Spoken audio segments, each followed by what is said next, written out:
CES obviously, showcases the latest in technology. You've got self-driving cars and drones and AI and VR and all kinds of things that are taking place, and amazing things, on the show floor. But the reality is what's driving the sort of deal activity is really the undercurrent, right? It's the sort of sub-trends. It's not that flashy sort of consumer-facing stuff that we see on the show floor. It's the implications of those in a sort of B2B context. The single biggest driver in terms of what we see here at CES and how that translates into deal activity is Convergent TV, is advanced TV, where you see all of the big linear TV companies, both content and distribution, are here. And what are they talking about? They're not talking about shows. They're not talking about content.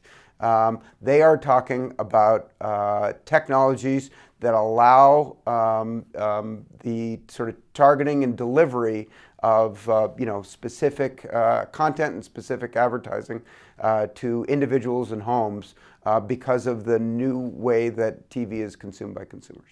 Well, the reason why I love this industry is because it's fragmented, complex, and dynamic all at the same time.